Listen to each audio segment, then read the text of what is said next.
The static crackled through the abandoned radio station like the dying breath of civilization itself,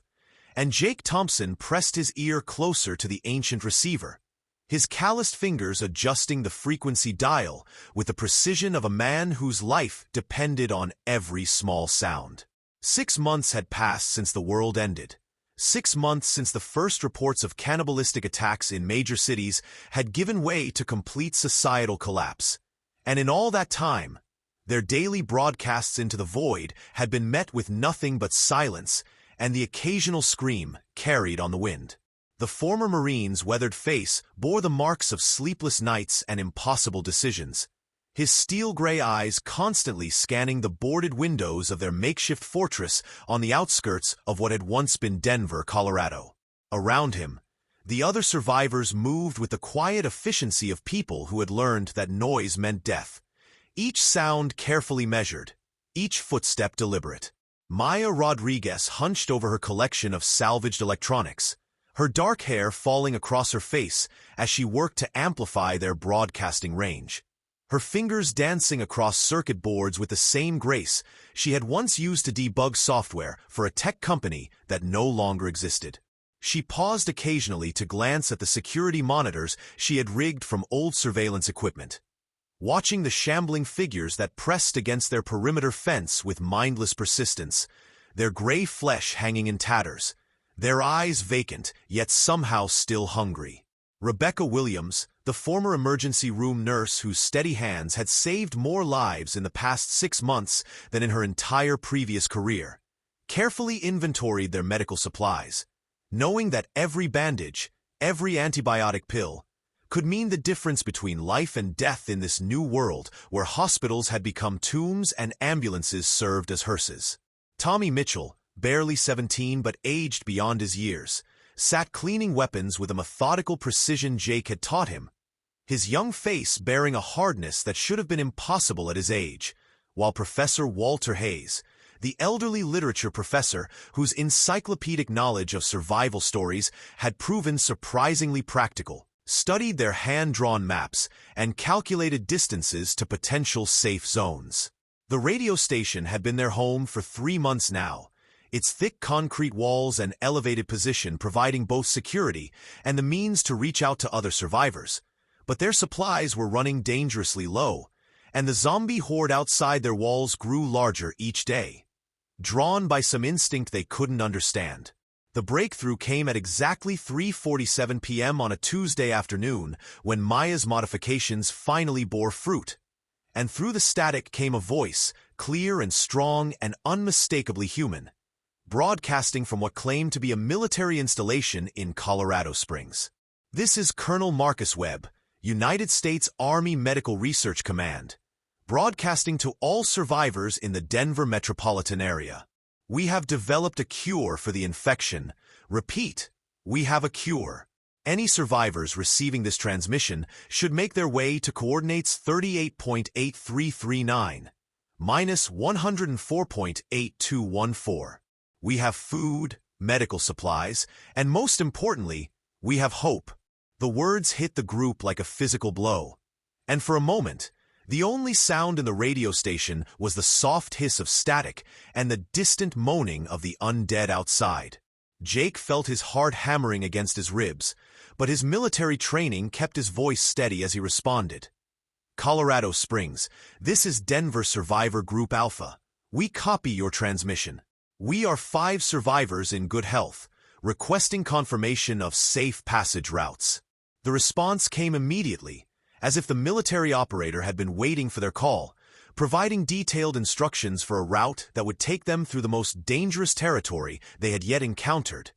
200 miles of zombie-infested wasteland where entire towns had been overrun and major highways had become rivers of the walking dead. As they huddled around their maps, planning their escape route and calculating supply needs,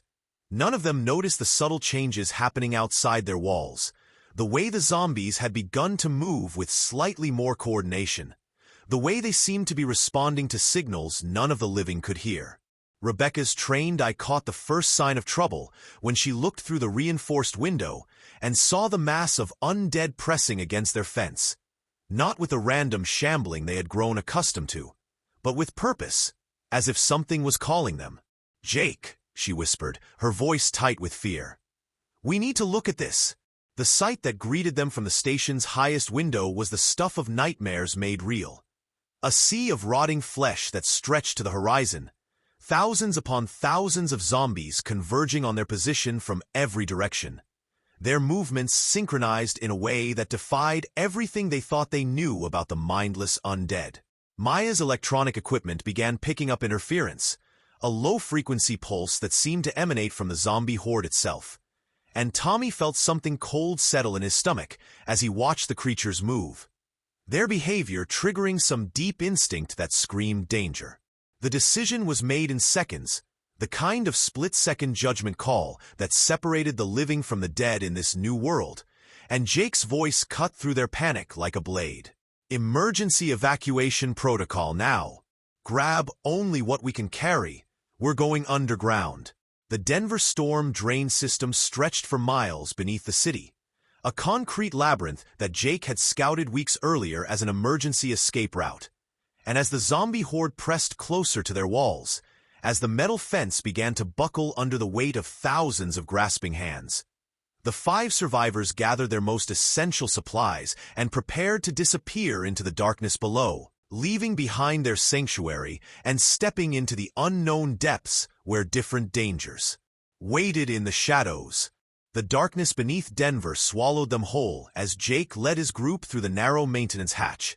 their flashlights cutting thin beams through air thick with the stench of decay and stagnant water. While above them the thunder of thousands of zombie feet echoed through the concrete like a drumbeat of doom. The storm-drained tunnels stretched endlessly in every direction, a subterranean maze that Jake had only partially explored during their weeks of preparation, and now, with their sanctuary lost and their lives hanging by a thread,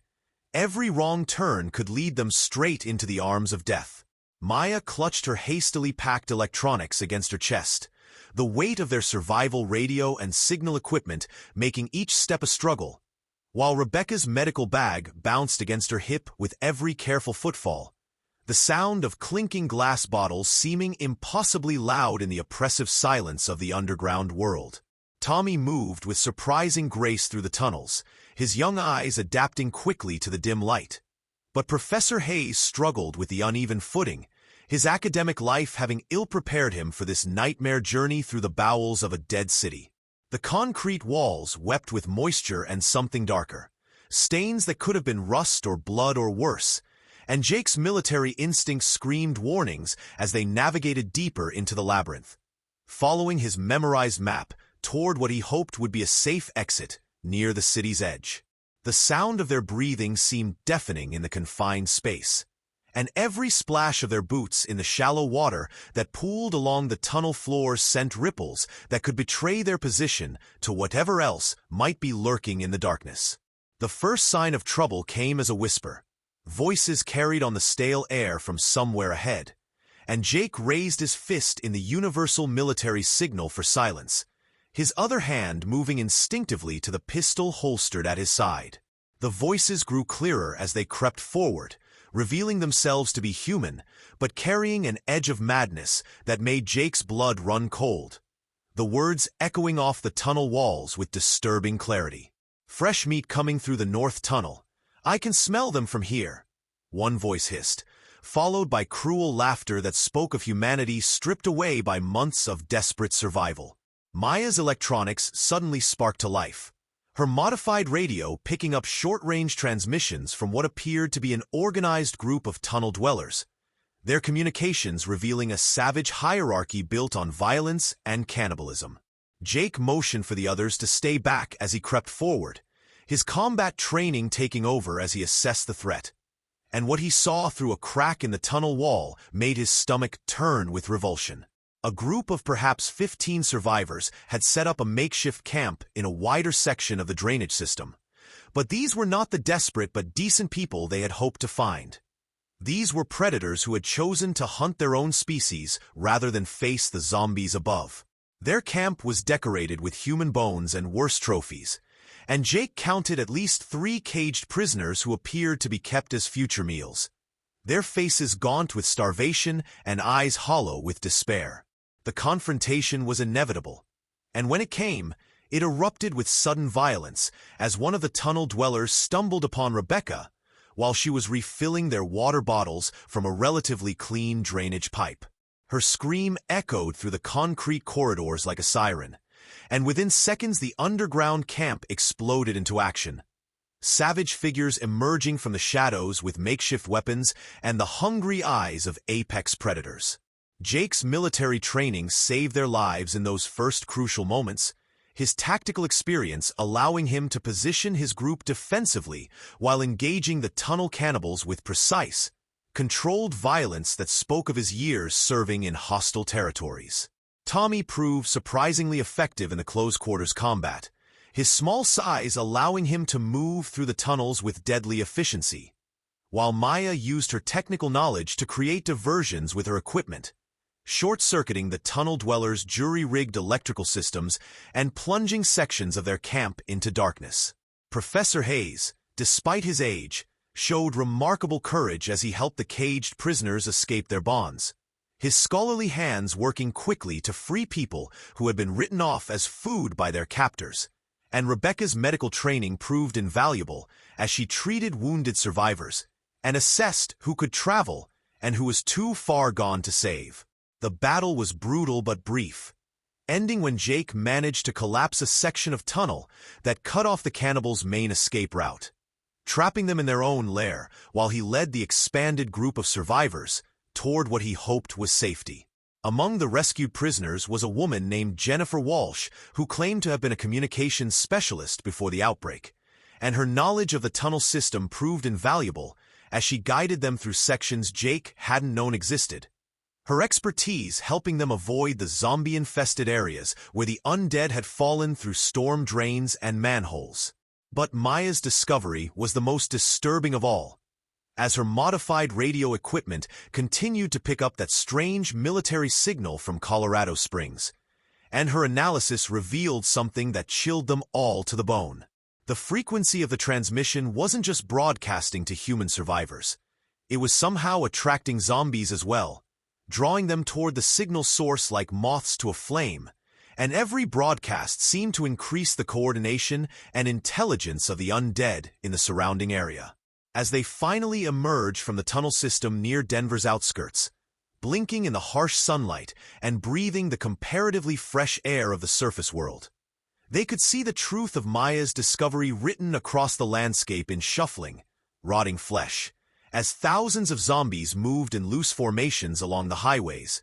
all heading in the same direction toward Colorado Springs, their movements displaying a level of organization that should have been impossible for creatures supposedly driven only by hunger and instinct. Highway 25 stretched before them like a graveyard of twisted metal and broken dreams, thousands of abandoned vehicles creating a maze of rust and death that extended beyond the horizon, while overhead the Colorado sun beat down mercilessly on the apocalyptic tableau of humanity's final traffic jam. Jake surveyed the carnage through military-grade binoculars, his trained eye cataloging potential threats and opportunities among the wreckage, counting at least 40 zombies visible in their immediate path, shambling between overturned cars and 18-wheelers like deadly scarecrows in a field of automotive corpses. The survivors had spent their first night above ground huddled in an abandoned gas station, taking turns on watch while the others tried to sleep despite the constant moaning that drifted across the wasteland. And now they faced the daunting task of traversing 200 miles of hostile territory with limited supplies and no guarantee that salvation waited at the end of their journey. Maya's electronic equipment had been working overtime since their emergence from the tunnels, her modified radio continuing to intercept that mysterious military signal from Colorado Springs, but also picking up disturbing transmissions that suggested they weren't the only group attempting this desperate pilgrimage. Short bursts of static-filled communication revealed other survivor groups spread across the highway, some crying for help, others warning of ambushes and zombie swarms, creating a picture of chaos and desperation that made their own journey seem even more perilous. Jennifer Walsh, the communications specialist they had rescued from the tunnel cannibals, worked alongside Maya to triangulate the positions of other survivors,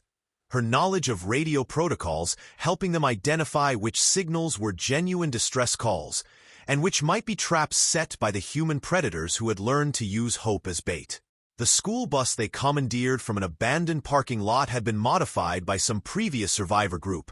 its windows reinforced with metal plates and its exterior bristling with makeshift armor. But it consumed fuel at an alarming rate and required constant maintenance that ate into their precious time. Tommy had proven surprisingly adept at mechanical work, his small hands able to reach areas that the adults couldn't access, and his intuitive understanding of the vehicle's jury-rig systems kept them moving when lesser repairs would have stranded them among the automotive cemetery. Professor Hayes had taken on the role of navigator, his academic precision helping them plot the most efficient route through the maze of wreckage, while Rebecca maintained a constant state of medical readiness, knowing that in this environment every cut could become infected and every injury could prove fatal. The rescue came during their third fuel stop, when Jake's sharp eyes spotted movement in an overturned recreational vehicle that hadn't been there moments before, and his cautious approach revealed a family trapped beneath twisted metal and broken glass. Michael Carter emerged first, a man in his 30s whose mechanic's hands were bloodied from trying to dig his way out, followed by his wife Lisa, who clutched their 8-year-old daughter Emma with the fierce protectiveness of a mother lion defending her cub. The extraction was dangerous and time-consuming, requiring Jake and Tommy to work together to lift heavy debris, while Maya kept watch for zombies attracted by the noise. But when they finally freed the family, Rebecca's medical examination revealed that Michael had sustained a bite wound during the crash, the telltale marks of zombie teeth clearly visible on his left forearm, despite his attempts to hide the injury beneath his torn shirt. Rebecca made the difficult decision to keep Michael's condition secret from the others, knowing that panic could destroy their group's cohesion, but she began preparing for the inevitable as she watched for signs of infection while treating his other injuries. Emma proved to be a bright child despite the trauma she had endured, her innocent questions about the world's end providing moments of heartbreaking clarity that reminded them all of what they were fighting to preserve, while Lisa's gratitude toward their rescuers was tempered by a mother's fear for her daughter's future in this hostile new world. The expanded group of 8 survivors now faced even greater challenges as they continued south along the highway of death, their resources stretched thinner and their vehicle more crowded. But Jake found himself grateful for Michael's mechanical expertise and Lisa's practical knowledge of wilderness survival. Tommy's behavior became increasingly strange as they traveled deeper into zombie territory, the teenager displaying an almost supernatural ability to predict where the undead would appear next, guiding their bus around potential ambushes with uncanny accuracy that saved their lives multiple times. His explanations were vague and troubled, describing feelings and instincts that he couldn't fully articulate, but Jake began to suspect that the boy's survival skills went beyond mere luck or intuition, especially when Tommy would suddenly tense up moments before a zombie horde would emerge from behind overturned vehicles or abandoned buildings. The most disturbing discovery came when they stopped for the night at an abandoned truck stop, seeking shelter and supplies, only to find evidence that someone had been deliberately herding zombies along the highway, using sound devices and scent trails to guide the undead towards specific locations. The truck stop's office contained detailed maps marked with survivor settlement locations, each one crossed out with red ink and annotated with dates that corresponded to zombie attacks, while military-grade equipment scattered throughout the building suggested that this coordination was being carried out by trained professionals rather than desperate survivors. Maya's analysis of the electronic devices they discovered revealed sophisticated communication equipment that operated on the same frequency as the Colorado Springs signal, and her growing suspicion that their rescue might be something far more sinister than salvation cast a shadow over their mission that no amount of hope could dispel, as outside their temporary shelter the moaning chorus of the undead continued its endless song of hunger and death, punctuated now by sounds that seemed almost like coordination, as if the zombies were learning to communicate with each other in ways that defied everything they thought they knew about The Walking Dead. The abandoned truck stop became a chamber of horrors as dawn broke across the Colorado wasteland, revealing evidence that chilled the survivors to their very souls and forced them to confront the possibility that their rescue mission was nothing more than an elaborate trap designed to lure desperate people to their doom. Jake methodically examined the military equipment scattered throughout the facility, his combat experience allowing him to identify weapons and communication devices that bore no resemblance to standard Army issue. The sleek black surfaces and advanced electronics suggesting a private military operation with resources that far exceeded anything the regular armed forces could deploy in the aftermath of civilization's collapse. Maya worked frantically to decode the digital files stored on the sophisticated computers they had discovered, her technical expertise revealing a complex network of surveillance data that tracked survivor movements across multiple states, complete with detailed psychological profiles and threat assessments that painted a picture of systematic hunting rather than rescue operations. Professor Hayes proved invaluable in deciphering the written documents they found, his academic background allowing him to recognize symbols and terminology that spoke of a private military corporation called Blackwater Industries, a shadowy organization that had apparently been conducting biological weapons research in the months leading up to the outbreak. The maps on the walls told a story of calculated extermination, with survivor settlements marked not for rescue, but for elimination, each red X representing communities that had been deliberately exposed to zombie hordes through coordinated herding operations that used the very radio frequencies the survivors had been following. Jennifer Walsh's communications expertise helped them understand the scope of the deception, as she traced radio signals that revealed dozens of fake rescue broadcasts operating across the country, all designed to funnel survivors toward collection points where they would be processed for purposes that the documents only hinted at in clinical, scientific language. The crisis came without warning as Michael Carter began to show the telltale signs of zombie infection, his skin taking on the grayish pallor that marked the beginning of the transformation.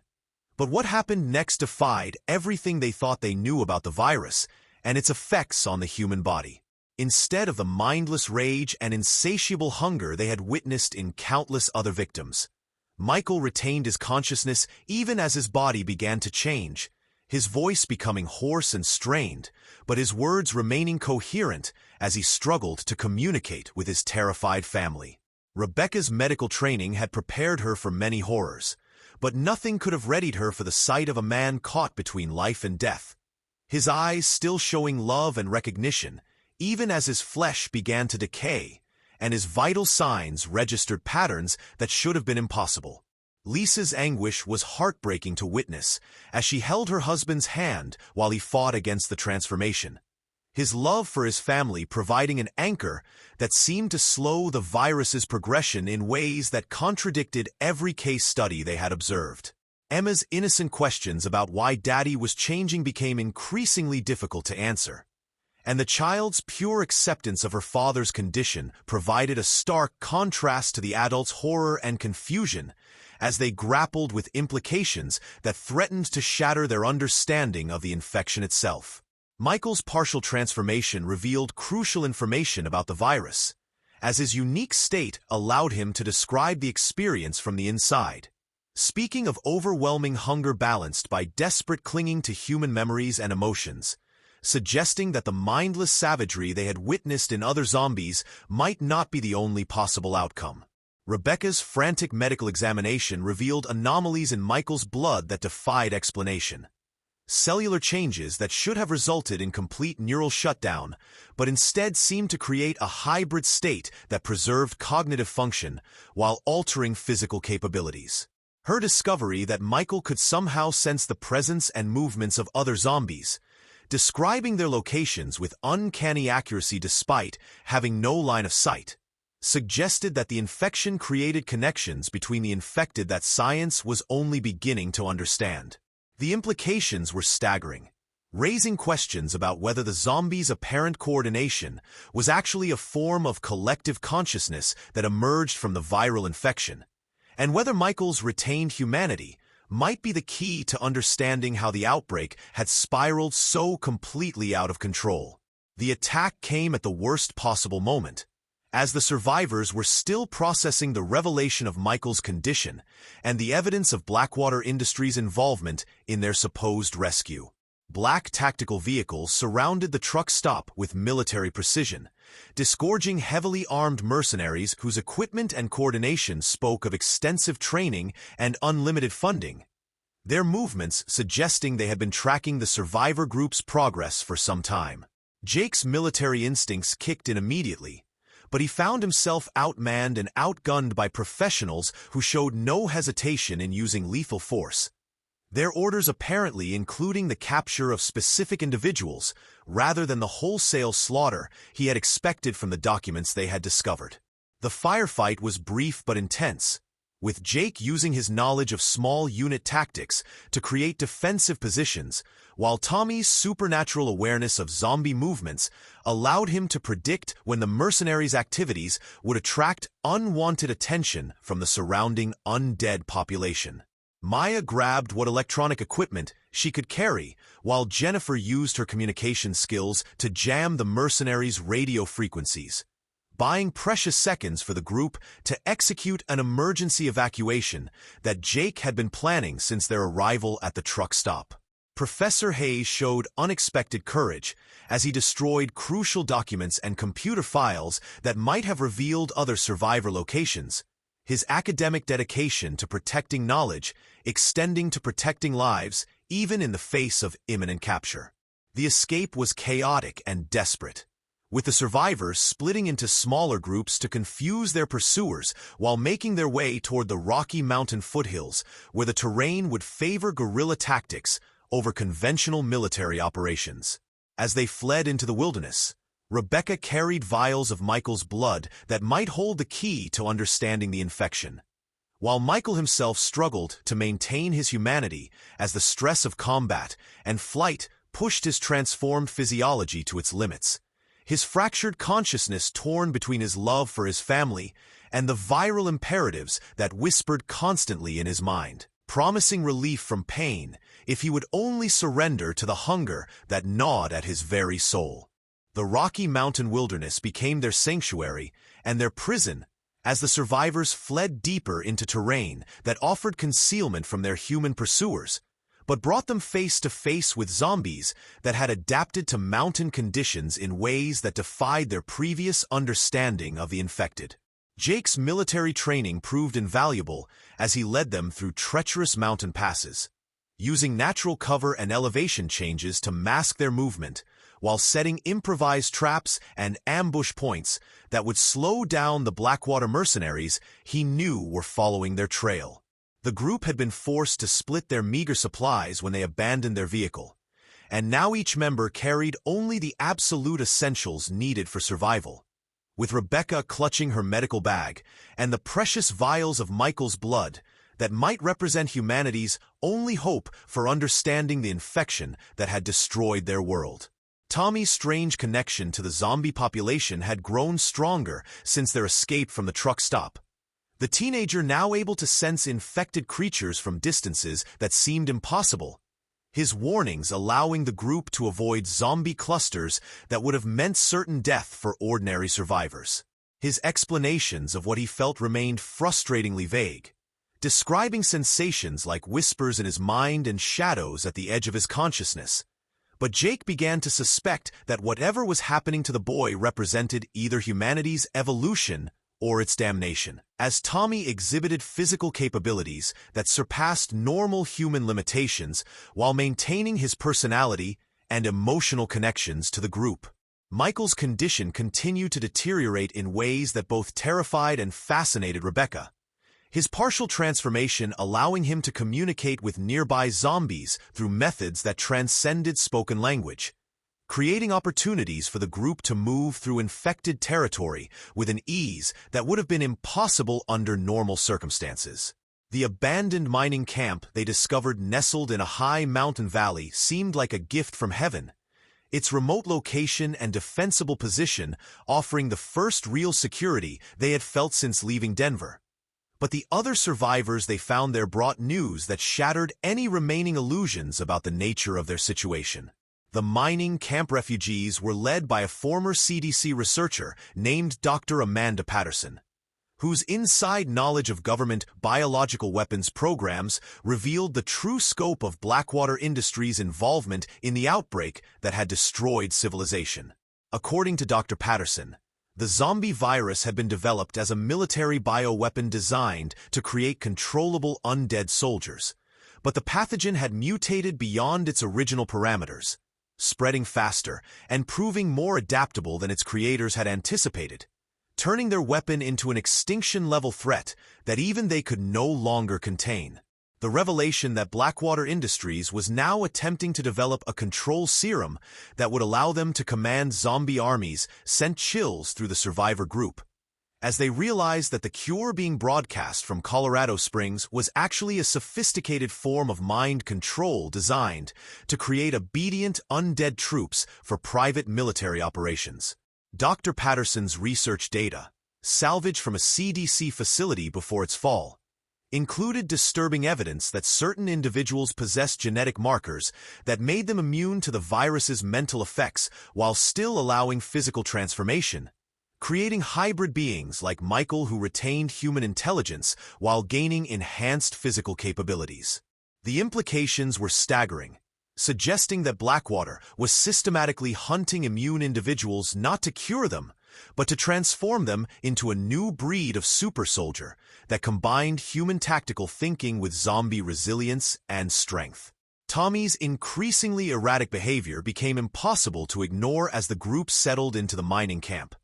the teenager displaying mood swings and physical changes that mirrored the early stages of infection despite showing no bite marks or obvious exposure to the virus. His ability to sense and influence zombie movements had grown to the point where he could actually direct small groups of the infected away from the camp, creating safe zones around their perimeter that allowed the survivors to move freely without fear of attack. Rebecca's medical examination revealed cellular changes in Tommy's blood that were similar to those she had observed in Michael, but the progression was different, more gradual and controlled, as if the boy's body was adapting to the virus rather than being overwhelmed by it, suggesting that some people might be naturally evolving immunity or symbiosis with the pathogen. The Blackwater assault on the mining camp came without warning, helicopters appearing over the mountain ridges like mechanical vultures, while ground teams moved up the valley approaches with the precision of a military operation designed to capture rather than kill. Jake's preparation of defensive positions and early warning systems bought them precious time to organize a resistance, but the mercenaries' superior equipment and training quickly overwhelmed the camp's makeshift fortifications, forcing the survivors to retreat deeper into the mine shafts where narrow passages and unstable rock formations would neutralize their enemies' technological advantages. The battle for the mining camp became a desperate game of cat and mouse, with Jake using his knowledge of guerrilla warfare to harass the Blackwater forces while Rebecca and Dr. Patterson worked frantically to preserve their research data and medical supplies that might represent the difference between extinction and survival for the human race. Tommy's transformation reached a critical point during the assault, his connection to the local zombie population becoming so strong that he began summoning infected creatures to attack the Blackwater mercenaries, turning the mining camp into a three-way battlefield where humans fought humans while zombies poured in from the surrounding wilderness. The sight of a 17-year-old boy commanding an army of the undead was both terrifying and awe-inspiring, but Jake recognized the strategic advantage it provided even as he worried about what Tommy was becoming and whether the teenager would retain enough humanity to distinguish between friend and foe. As explosions rocked the mountain valley and gunfire echoed off the peaks, Michael made the agonizing decision to fully embrace his transformation, allowing the virus to complete its work on his body while clinging desperately to his love for Lisa and Emma as the only anchor that could prevent him from losing himself completely to the collective consciousness that called to all the infected, promising unity and purpose in exchange for individual identity and the memories that made him human. Tommy's transformation accelerated in ways that defied medical understanding as the survivors retreated deeper into the mountain cave system. His 17-year-old body adapting to the viral infection with a grace and control that stood in stark contrast to the violent metamorphosis they had witnessed in countless other victims. Unlike the mindless hunger that typically accompanied the change, Tommy retained not only his human consciousness, but seemed to be gaining new abilities that bridged the gap between the living and the undead. His eyes taking on an otherworldly luminescence that allowed him to see perfectly in the absolute darkness of the underground passages, while his enhanced hearing could detect zombie movements from miles away. Rebecca's frantic medical monitoring revealed cellular changes that were unprecedented in her experience. As Tommy's blood showed the same viral markers as other infected individuals, but without the neural degradation that normally accompanied the transformation, suggesting that his young brain was actually forming new neural pathways that allowed him to interface with the collective zombie consciousness while maintaining his individual identity and emotional connections to his human companions. The boys' newfound abilities proved invaluable during their underground flight from the Blackwater mercenaries, as Tommy could sense the approach of enemy forces through the infected creatures that served as unwitting sentries throughout the mountain region,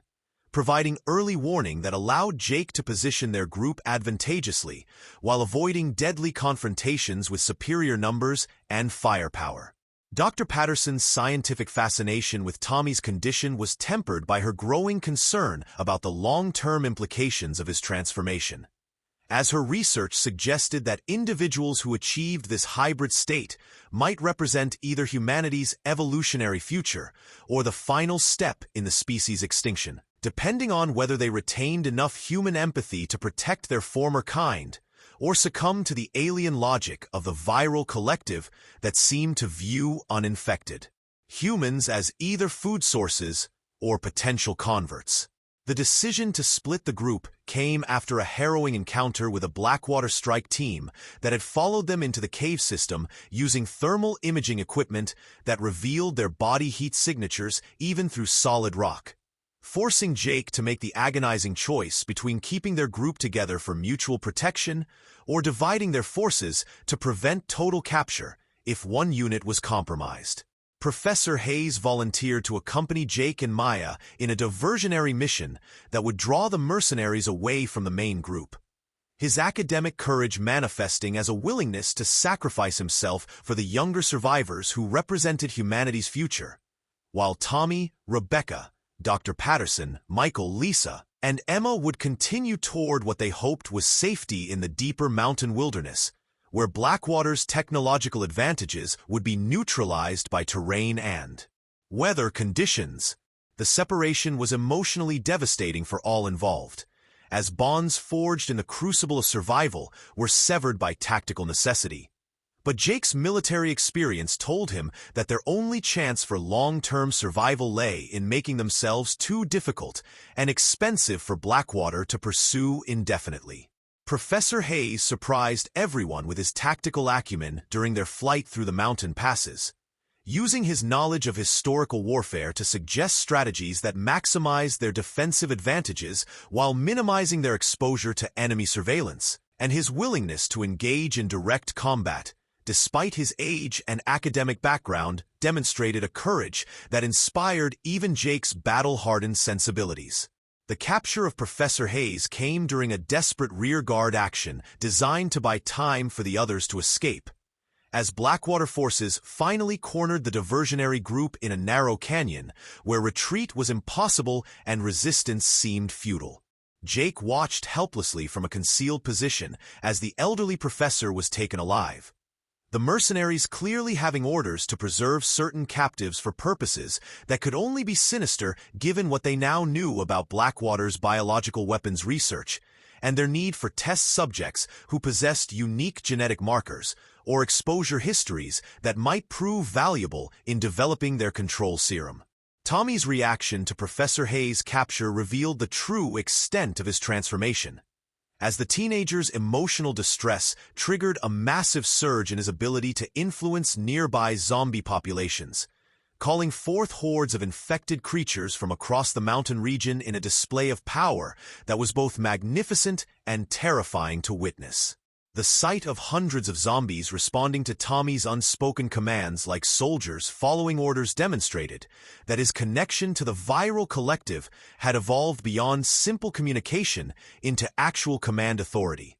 raising urgent questions about whether he was still fundamentally human or had become something entirely new that merely retained human memories and affections. Rebecca's analysis of blood samples from both Tommy and Michael revealed disturbing patterns that suggested the viral infection was not random, but was actively selecting for specific genetic traits that would enhance its own survival and propagation,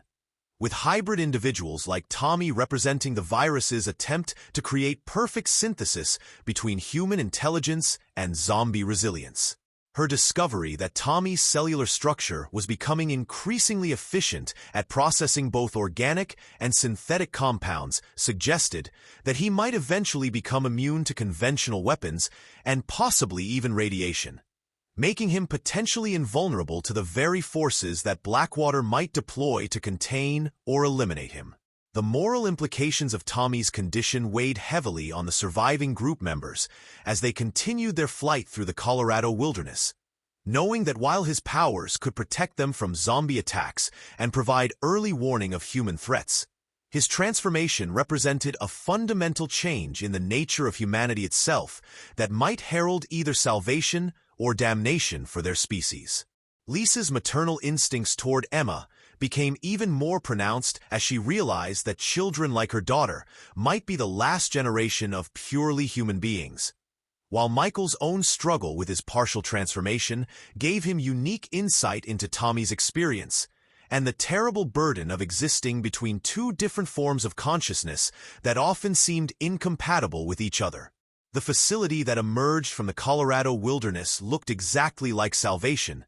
its pristine white buildings and gleaming medical equipment creating an oasis of civilization amid the post-apocalyptic wasteland, complete with solar panels, defensive walls, and the Red Cross symbols that had once represented hope and healing throughout the world. Jake's military instincts screamed warnings as they approached the coordinates broadcast by Colonel Webb's supposed rescue operation,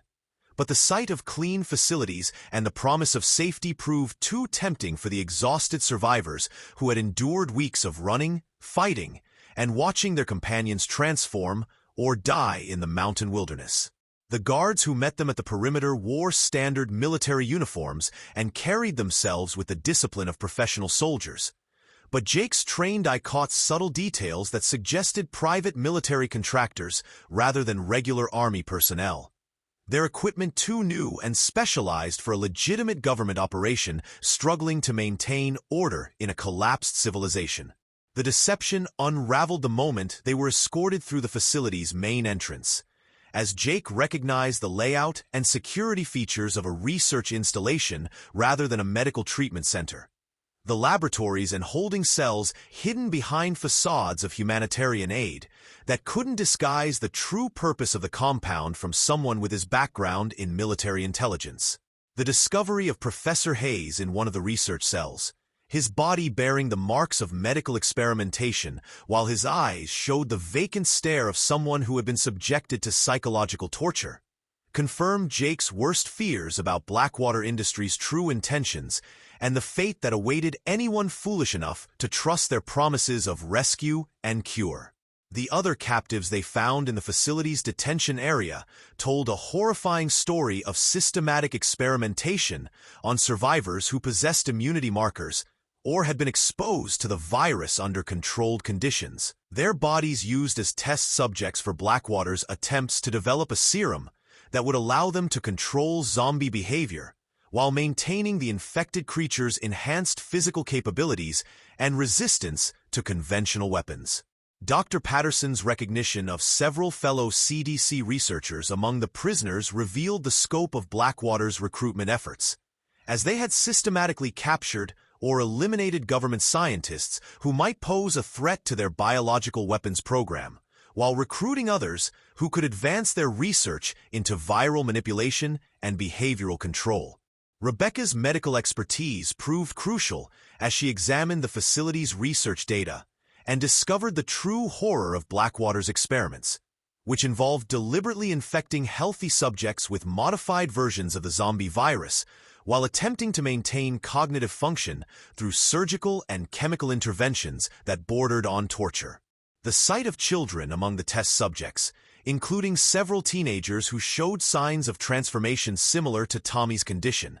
revealed that Blackwater was specifically targeting young people whose developing brains might be more adaptable to the viral interface that created hybrid beings with both human intelligence and zombie capabilities. Tommy's presence in the facility triggered immediate alarm among the Blackwater researchers, whose monitoring equipment detected the massive surge of viral activity that accompanied his emotional response to seeing the tortured prisoners and understanding the scope of the atrocities being committed in the name of scientific progress. His connection to the zombie test subjects being held in the facility's lower levels created an immediate crisis as dozens of infected captives began responding to his unconscious commands, their behavioral patterns shifting from the docile compliance that had been chemically induced to the aggressive territoriality that characterized free-range zombies protecting their community from external threats. Jake and Maya's infiltration of the facility's command center revealed the true scope of Blackwater's operations, with global maps showing similar research installations across multiple continents and communication logs detailing coordination with other private military corporations that had carved up the post-apocalyptic world into spheres of influence where they could conduct their experiments without government oversight or humanitarian intervention. Maya's technical skills allowed her to access the facility's communication systems and begin broadcasting the cure formula that Rebecca had developed from Tommy's blood samples, transmitting the data on emergency frequencies that would reach any surviving scientists or medical personnel who might be able to synthesize and distribute the treatment to uninfected populations. The facility's defense systems proved more sophisticated than anything Jake had encountered during his military service, with automated weapons platforms and containment protocols designed to prevent both prisoner escapes and external attacks. But Tommy's growing mastery of his viral abilities allowed him to turn the facility's own zombie test subjects into an army of liberation that attacked the Blackwater personnel while protecting the human prisoners who had suffered under their experimentation. Rebecca's desperate work to synthesize enough cure serum for immediate distribution was complicated by the need to evacuate Professor Hayes and the other prisoners, many of whom required immediate medical attention that stretched her resources beyond their limits while the battle raged around them. The confrontation reached its climax when the facility's commanding officer activated a self-destruct sequence designed to eliminate all evidence of Blackwater's research program, forcing the survivors to choose between completing their mission to broadcast the cure formula and saving the lives of the prisoners who represented irreplaceable knowledge about the virus and its potential treatments. Tommy's decision to remain in the facility and use his connection to the zombie collective to coordinate a mass evacuation while maintaining control over the infected test subjects required him to embrace his transformation fully, accepting that he might never be able to return to a purely human existence, but finding purpose in protecting both the living and the undead from those who would exploit them for profit and power, as Professor Hayes made his own sacrifice by choosing to destroy the facility's viral research data rather than allow it to fall into the wrong hands, ensuring that Blackwater's biological weapons program would die with him even as his own life ebbed away in the flames that consumed humanity's greatest nightmare and its most promising hope for redemption. The flames that consumed the Blackwater facility painted the Colorado sky with crimson light as Tommy Mitchell stood at the center of the inferno, his transformed body radiating a calm authority that commanded hundreds of zombie test subjects to follow him away from the escaping survivors, his sacrifice ensuring that Jake, Maya, Rebecca, and the rescued prisoners could reach safety while he accepted his role as shepherd to the abandoned undead. The 17-year-old, who had once cleaned weapons in a Denver radio station, now possessed abilities that transcended human understanding. His connection to the viral collective allowing him to communicate across vast distances with infected populations throughout North America. And his final act of heroism involved leading the facility's zombie hordes into the heart of the explosion, using his own transformation as a beacon that would draw them away from human settlements and toward a fiery redemption that would end their suffering while protecting the species they had once belonged to. Jake's brutal hand-to-hand combat with Colonel Marcus Webb, the Blackwater commander whose promises of rescue had lured so many survivors to their doom, represented more than personal vengeance as the two warriors fought among the burning laboratories where humanity's future had been bought and sold like a commodity. Webb's enhanced physical capabilities, the result of his own voluntary infection with a controlled strain of the zombie virus, made him a formidable opponent whose strength and speed surpassed normal human limits. But Jake's military training and desperate fury gave him the tactical advantage, as he used the facility's collapsing infrastructure to even the odds against an enemy who had traded his humanity for power and position in the New World Order that Blackwater had attempted to impose on. The ashes of civilization. Maya's frantic work at the facility's communications center became a race against time as she broadcast Rebecca's cure formula across every available frequency,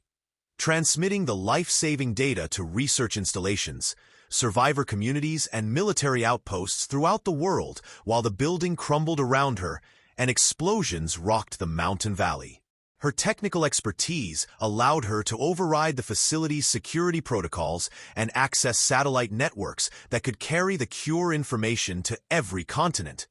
ensuring that even if their own group didn't survive the facility's destruction, the knowledge needed to save humanity would reach the scientists and medical personnel, who could synthesize and distribute the treatment to uninfected populations struggling to survive in the post-apocalyptic wasteland. Rebecca's medical skills faced their ultimate test as she worked to stabilize Professor Hayes and the other rescued prisoners, many of whom had been subjected to horrific experiments that left them barely clinging to life, while the facility burned around them and zombie test subjects rampaged through the corridors in response to Tommy's final commands. Her synthesis of the cure serum, using Tommy's blood samples, represented months of careful research compressed into minutes of desperate improvisation. As she combined her knowledge of virology with Dr. Patterson's CDC expertise to create a treatment that could potentially reverse the zombie infection in its early stages while providing immunity to uninfected individuals who might be exposed to the virus during rescue and recovery operations. The evacuation of the Blackwater facility required coordination between human survivors and the zombie test subjects that Tommy had liberated from their chemical restraints, creating an unprecedented alliance between the living and the undead as they worked together to escape the mountain valley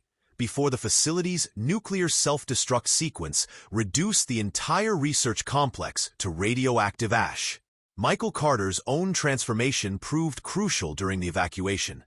as his hybrid state allowed him to communicate with both human survivors and infected creatures, translating Tommy's commands and ensuring that the zombie test subjects protected rather than attacked the escaping prisoners while maintaining enough distance to prevent accidental transmission of the virus to uninfected individuals. The final battle's casualties weighed heavily on the survivors as they reached the genuine military outpost that Colonel Sarah Jenkins commanded 50 miles south of the destroyed Blackwater facility. Her small force of regular Army soldiers, representing one of the last legitimate government operations still functioning in the Colorado region. Professor Hayes' death in the facility's flames marked the loss of not only a beloved companion, but also invaluable knowledge about literature, history, and human culture that would be difficult to replace in the years of rebuilding that lay ahead. While Tommy's sacrifice represented the transformation of a frightened teenager into a hero whose actions had saved countless lives and preserved hope for humanity's future. Rebecca's work to mass-produce the cure serum at the military outpost began the long process of reclaiming America from the zombie hordes that had dominated the landscape for nearly a year. But the treatment's effectiveness was limited by the advanced state of decay in most infected individuals and the logistical challenges of distributing medical care to scattered survivor communities across a continent where infrastructure had collapsed and transportation remained dangerous. The cure could prevent new infections and reverse the virus in recently infected individuals, but the millions of zombies that had been wandering the wasteland for months remained beyond salvation, their decomposed brains too damaged to benefit from treatment, leaving the survivors to face the reality that recovery would require both medical intervention and military action to clear infected territories of the remaining undead population. Jake's leadership during the establishment of safe zones around the military outpost demonstrated that his combat skills could be adapted to the challenges of rebuilding civilization. As he trained civilian survivors in defensive tactics while coordinating with other survivor communities to share resources and information about zombie movements and cleared territories. Maya's communication networks became the backbone of the recovery effort,